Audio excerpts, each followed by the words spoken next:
नमस्कार दोस्तों। आज आप लोगों के लिए मैं एक छोटा सा वीडियो लेकर आया हूँ। सीधा पॉइंट की बात करते हैं। सोचिए, दुनिया का एक सबसे पावरफुल देश अमेरिका का वाइस प्रेसिडेंट इस्लामाबाद पहुंचता है। ईरान के जो नेगोशिएटर है वो पाकिस्तान में बैठकर पीस टॉक करते हैं और स्ट्रेट ऑफ हार्मुज जैसे दुनिया का सबसे इम्पोर्टेंट रूट ग्लोबल टेंशन चल रहा है। और इसी बीच सोशल मीडिया पे एक सवाल घूम रहा है, क्या हमारे देश का पीएम रैली में बिजी है और उधर पाकिस्तान फॉरेन पॉलिसी में एक्टिव दिख रहा है। अब जो लेटेस्ट इंटरनेशनल मीडिया रिपोर्ट के मुताबिक यूएस और ईरान के बीच जो पीस टॉक पाकिस्तान में हो रहा है, जेडी वैंस जो इस्लामाबाद भी पहुंच चुके हैं इस टाइम पे और मीटिंग भी स्टार्ट है। पाकिस्तान के ऑफिशियल और ईरानियन जो डेलीगेशन के साथ मीटिंग चल रहा है इस टाइम पे। स्टेट ऑफ हार्मुज पर अमेरिका वारशिप डिप्लॉय हो चुका है। ये कोई छोटी खबर नहीं है यार। स्टेट ऑफ हार्मुज दुनिया का सबसे इंपॉर्टेंट ऑयल चोक पॉइंट है। यहाँ से ग्लोबल ऑयल सप्लाई का बड़ा हिस्सा निकलता है। अगर ये यहाँ टेंशन बढ़ता है ना तो पेट्रोल के दाम, तेल के दाम ऑटोमेटिक बढ़ जाते हैं। ग्लोबल इकोनॉमी पे इम्पैक्ट पड़ेगा। इंडिया जैसा देश जो डायरेक्टली इफेक्ट होता है इस रूट से। तो अमेरिका जो इस्लामाबाद में मीटिंग कर रहा है, ईरान पाकिस्तान में कंडीशन डिस्कशन कर रहा है, ग्लोबल मीडिया पाकिस्तान को पीस टॉक होस्ट के रूप में दिखाता है, जबकि एक टाइम था जो हम पाकिस्तान को टेररिस्ट के रूप में देखा जा रहा था। और आज देख लो, यही हमारा फॉरेन पॉलिसी कमाल का है। और इंडिया में क्या हो रहा है? इंडिया में पॉलिटिकल रैली चल रहे हैं, स्पीचेस दिया जा रहा है, इलेक्शन कैंपेन किया जा रहा है। लोग यार क्वेश्चन पूछ रहे हैं, उधर पाकिस्तान डिप्लोमेसी कर रहा है, इधर हमारा पीएम रैली कर रहा है यार। कभी असम, कभी बंगाल, कभी वो दीदी, कभी ये दीदी। क्या चल रहा है यार? आप पीएम की पोस्ट पे बैठे हो। अब जो देखिए, रैली करना कोई गलत नहीं है। डेमोक्रेसी में रैली होती है, इलेक्शन कैंपेन भी होते हैं, पब्लिक आउटरीच भी होती है। लेकिन जब ग्लोबल क्राइसिस हो, जब अमेरिका और ईरान जैसे पावरफुल कंट्रीज नेगोशिएशन टेबल पर हो, और जब स्टेट ऑफ हार्मोज जैसे वार टेंशन हो, तब यार नेचुरली लोग कंपेयर करेंगे यार। और कंपैरिजन ना डेमोक्रेसी का पार्ट है। कुछ लोग बोल रहे हैं पाकिस्तान के फॉरेन पॉलिसी एक्टिव हो गई है। कुछ लोग यार बोल रहे हैं कि पाकिस्तान ग्लोबल डिप्लोमेसी में विजिबल हो रहा है इस टाइम पे। कुछ लोग तो बोल रहे हैं कि इंडिया का को भी ग्लोबल पीस में जो है इसमें भी रोल निभाना चाहिए था इंडिया को। अब सवाल उठता है यार, क्या इंडिया को मीडिएशन रोल लेना चाहिए था? क्या इंडिया ग्लोबल डिप्लोमेसी में और विजिबल होना चाहिए? क्या इंडिया इंटरनेशनल क्राइसिस में लीडरशिप रोल प्ले कर सकता है? क्योंकि इंडिया दुनिया का 5th लार्जेस्ट कंट्री है यार। इंडिया G20 को लीड कर चुका है। इंडिया ग्लोबल साउथ का लीडर बनना चाहता है। तो फिर ग्लोबल पीस टॉक में इंडिया का प्रेजेंस क्यों नहीं है? हो सकता है कि इंडिया साइलेंट डिप्लोमेसी कर रहा हो सकता है कि बैकडोर टॉक चल रहा हो सकता है इंडिया स्ट्रेटेजिक जो साइलेंस फॉलो करता है उसको फॉलो कर रहा हो। लेकिन पब्लिक परसेप्शन अलग होता है।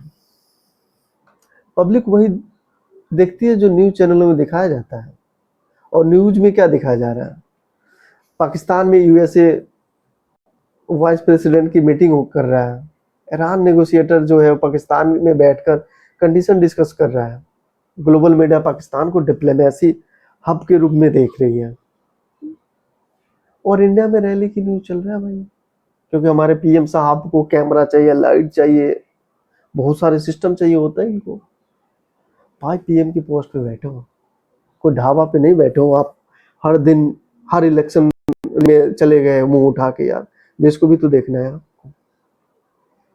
अब इसी वजह से ना देश में की जो मीडिया उनकी तो हिम्मत नहीं क्वेश्चन पूछने की ना। मीडिया तो हमारे देश में बिक चुकी है ना इस टाइम पे। बट सोशल मीडिया पे सवाल उठ रहे हैं यार, फॉरेन पॉलिसी उधर चल रही है, रैली इधर चल रहा है। अब यहाँ जो इन पे तंज मारा जा रहा है गलत नहीं है, ये आप ही डिसाइड कीजिए। लेकिन एक बात क्लियर है, ग्लोबल पॉलिटिक्स फास्ट हो चुकी है यार। अमेरिका फास्ट डिप्लोमेसी करता है, चाइना फास्ट डिप्लोमेसी करता है, मिडिल ईस्ट की जो कंट्रीज है वो भी फास्ट डिप्लोमेसी कर रहे हैं। तो इंडिया को भी फास्ट डिप्लोमेसी विजिबिलिटी दिखानी होगी, क्योंकि स्टेट ऑफ हार्मुज जो क्राइसिस सिर्फ अमेरिका और ईरान का इशू नहीं है, ये ग्लोबल ऑयल सप्लाई का इशू है, ये ग्लोबल इकोनॉमी का इशू है, ये इंडिया का पेट्रोल डीजल प्राइस का इशू है, ये हमारे रसोई घर का इशू है। और ऑयल सप्लाई ब्लॉक होती है तो इंडिया पर डायरेक्ट इम्पैक्ट पड़ेगा, इसलिए इंडिया का इंटरेस्ट डायरेक्टली इन्वॉल्वड है इसमें। अब फॉरेन पॉलिसी जो एक्सपर्ट्स बोल रहे हैं ना इस टाइम पे, इंडिया को मिडिल ईस्ट में ना डिप्लोमेसी में और एक्टिव होने चाहिए था, बट हमारे पीएम को टाइम क्या है, रैली है ना भाई, हर जगह जाना है ना इनको, एक पीएम की पोस्ट पे थोड़ी ना बैठे हैं। मेरे को तो लगता है कि हमारे देश में 2 पीएम की पोस्ट होनी चाहिए। एक तो भाई रैली के लिए इनको हो गया, एक कोई जेन्युइन बंदा जो पढ़ा लिखा हो, जिसको इकोनॉमी पता हो, उसको बना देने का पीएम, क्योंकि ये तो भाई साहब रैली करेंगे, दूसरा पीएम देश को संभाल लेगा।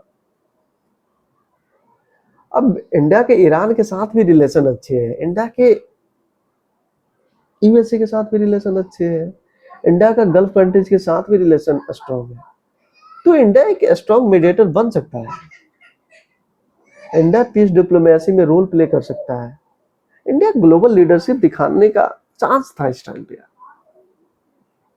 लेकिन ग्राउंड पर क्या हो रहा है, इस टाइम पे पाकिस्तान पीस टॉक होस्ट कर रहा है, एक कंट्री जिसको आतंकवादी वाली कंट्री जो बोला जाता था, आज देख लो। और ग्लोबल पॉलिटिक्स में इमेज बहुत इंपॉर्टेंट होती है, और जो ये जो वहां पे शांति वार्ता चल रहा है ना, इससे ना एक सिंबॉलिक इमेज क्रिएट होता है, और जो इमेज बनेगा ना उसके फ्यूचर के लिए बहुत फायदेमंद होगा, क्योंकि परसेप्शन ही पावर होती है। अगर दुनिया को लगता है कि पाकिस्तान मेडिएशन कर रहा है, तो पाकिस्तान की इमेज स्ट्रॉन्ग होती है यार। अगर इंडिया विजुअल नहीं होता तो नेचुरली सवाल उठता है, और सवाल उठना डेमोक्रेसी का पार्ट है।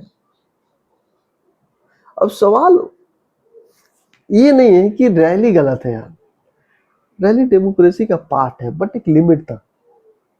आप पूरे दिन रैली नहीं कर सकते हो, आप पीएम की पोस्ट पे बैठे हो, कोई ढाबा आइसक्रीम नहीं खोल रखा है आपने, मुंह उठाया चल दिया। इतने बड़े पॉपुलेशन की कंट्री को आप संभाल रहे हो, कुछ तो आपका वो होना चाहिए था। आप मुंह उठा के कहीं पे भी पहुंच जाते हो, चलो रैली में चलेंगे, ये तो बिल्कुल गलत है ना यार। आपको देश भी संभालना है यार।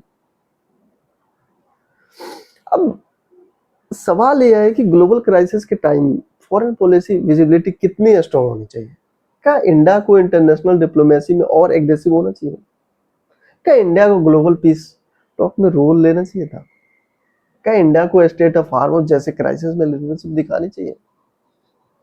ये जेन्युइन क्वेश्चन है बिल्कुल, और ये क्वेश्चन किसी एक लीडर के अगेंस्ट नहीं है, ये क्वेश्चन सिस्टम के लिए है, क्योंकि इंडिया एक पावरफुल कंट्री है यार। हमारे पास स्ट्रॉन्ग इकोनॉमी है, स्ट्रॉन्ग मिलिट्री है, स्ट्रॉन्ग डिप्लोमेटिक नेटवर्क है यार, हम न्यूक्लियर पावर है कंट्री है। बस ग्लोबल स्टेज पर विजुअल प्रेजेंस और स्ट्रॉन्ग होनी चाहिए, और इंडिया ग्लोबल लीडर बनना चाहता है तो इंटरनेशनल डिप्लोमेसी में ना फ्रंट सीट पे बैठना होगा, आपको दिखाना होगा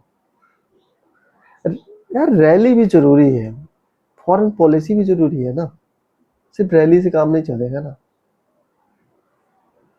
लेकिन बैलेंस ही रियल लीडरशिप होती है। और आखिर में एक सिंपल सवाल आपके लिए है, क्या पाकिस्तान में मेडिएशन रोल को सिर्फ सिंबॉलिक है? क्या इंडिया को ग्लोबल डिप्लोमेसी में और एक्टिव होना चाहिए? क्या लीडरशिप को रैलीज और फॉरेन पॉलिसी के बीच बेटर डिफरेंस बनाना चाहिए?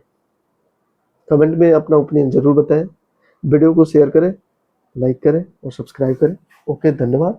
और ग्लोबल पॉलिटिक्स को समझने की कोशिश करें, क्योंकि जो स्ट्रॉन्ग डिस्कशन है ना, वही स्ट्रॉन्ग डेमोक्रेसी बनाता है। ओके, धन्यवाद।